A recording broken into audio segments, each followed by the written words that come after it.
La paz esté con ustedes. Amigos, en este quinto domingo de Pascua tenemos estas maravillosas lecturas que están vinculadas de una manera muy interesante, pero creo que hay que estar atentos a un tema algo oculto que corre como un hilo dorado a través de ellas. Y ese tema es el templo. El templo de Jerusalén era el punto focal de la vida judía. Lo era todo, el centro político, cultural y por supuesto religioso del país. Se veía en un sentido casi literal como la morada de Dios en la tierra. El templo dominaba su conciencia, y para entender el texto del Nuevo Testamento tenemos que ver la importancia del templo. Bueno, miren lo primero ahora. La primera lectura es de los Hechos de los Apóstoles. La primera parte trata sobre la elección de los diáconos. Mientras grabo estas palabras, estaré ordenando diáconos próximamente y estoy seguro de que leeremos esta lectura.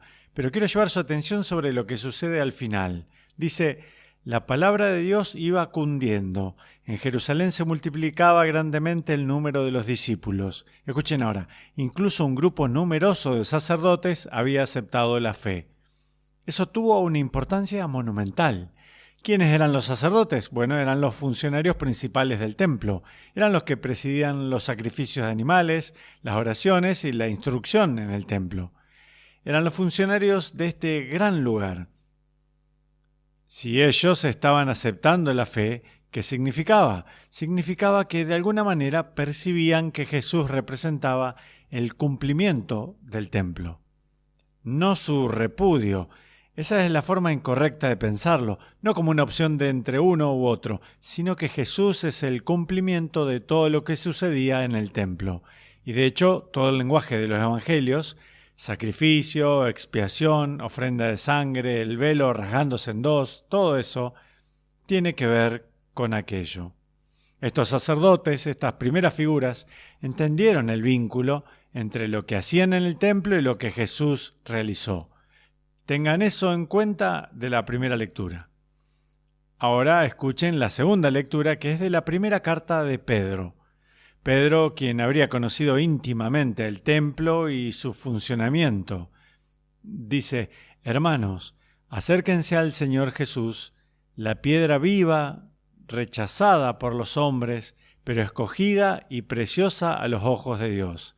Voy a afirmar que la piedra a la que se refiere aquí es la piedra angular del templo. Rechazada por los hombres, pero convertida por Dios en la piedra angular del verdadero templo, este lugar de la alabanza correcta. Ustedes dirán: bueno, espera un minuto, ¿por qué pensarías automáticamente que está hablando del templo? Escuchen lo que viene justo después. Acérquense a Jesús, la piedra elegida por Dios, y luego: porque ustedes también son piedras vivas, que van entrando en la edificación del templo espiritual para formar un sacerdocio santo destinado a ofrecer sacrificios espirituales agradables a Dios por medio de Jesucristo.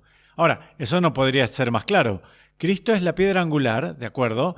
Y ahora ustedes, sus seguidores, miembros de su cuerpo, para elegir una metáfora diferente, deben ser edificados en un edificio de piedras vivas basado en la piedra angular que es Cristo.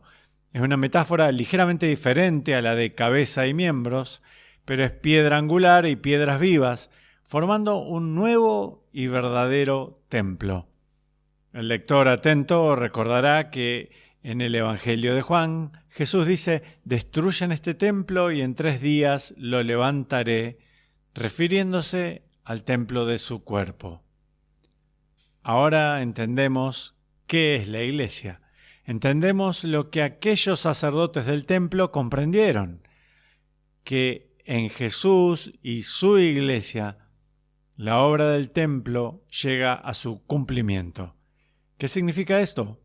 El templo era el lugar donde Dios y la humanidad se encontraban, donde el sacrificio humano se ofrecía a Dios, la gracia divina aceptaba ese sacrificio y se efectuaba una reconciliación entre Dios y la humanidad. El templo era un lugar de encuentro amoroso entre la divinidad y la humanidad, donde se sanaba una relación rota. – Ahora entendemos el propósito de la iglesia. O es un club de personas con ideas afines, son los que creen en Jesús. No, eso es demasiado superficial. La iglesia es el cuerpo místico de Jesús. Esa es una imagen realmente rica. Significa que somos sus manos, sus dedos, sus ojos, sus pies. Somos el medio por el cual Jesús continúa su obra en el mundo. Pero ahora, con esta metáfora, la iglesia es el verdadero templo, lo que significa el lugar de la alabanza correcta, que hace efectiva la unión entre la divinidad y la humanidad. ¿Cómo llega la gente a Dios? Llega a Dios a través de la iglesia. Es algo asombroso y extraordinario de decir, realmente, pero es verdad. Nosotros, al encarnar nuestra relación con Cristo ante el mundo, servimos para llevar a las personas al Señor. Ellos ven en nuestra alabanza correcta y en la forma en que nuestras vidas están ordenadas hacia la alabanza correcta, ven su camino a Dios. Piensen por un segundo en las personas en su vida que los han llevado a Cristo.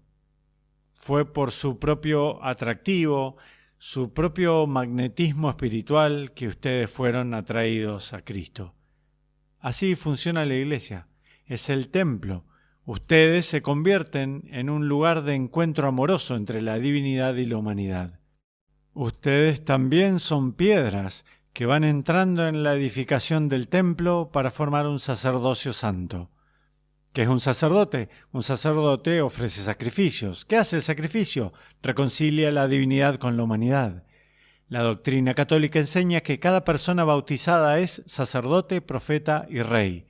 Con eso en mente, escuchen cómo termina la lectura de hoy.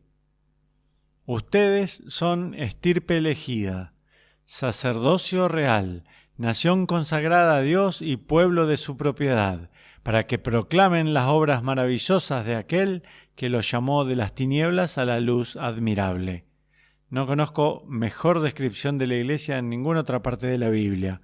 Hablamos de los bautizados como sacerdotes, profetas y reyes. Bueno, son un sacerdocio real, sacerdote y rey. Como rey ordenas y gobiernas. Como sacerdote realizas el sacrificio que reconcilia. Cada persona bautizada hace eso. ¿Y qué hay de profeta? El profeta habla la palabra de Dios para proclamar las obras maravillosas de aquel que los llamó de las tinieblas a su luz admirable. Como miembros de la iglesia le decimos al mundo, profetizamos, hablamos la palabra divina para atraer a las personas a una relación con el Señor. Ahí está. Somos el templo. Somos el templo, el lugar de la alabanza correcta. Muy bien. Primera lectura, los sacerdotes. Segunda lectura, la iglesia siendo edificada sobre la piedra angular de Cristo en un edificio de piedras vivas. Ahora el Evangelio. Jesús, la noche antes de morir, se dirige a sus discípulos en este discurso extraordinario. Jesús dice: no pierdan la paz. Si creen en Dios, crean también en mí. ¿Por qué? En la casa de mi Padre hay muchas habitaciones. Si no fuera así, yo se lo habría dicho a ustedes, porque ahora voy a prepararles un lugar. En la casa de mi Padre. ¿Qué es la casa de mi Padre? Cualquier judío del siglo I que escuchara eso diría el templo. El templo es la casa del Padre, es donde habita el Dios de Israel.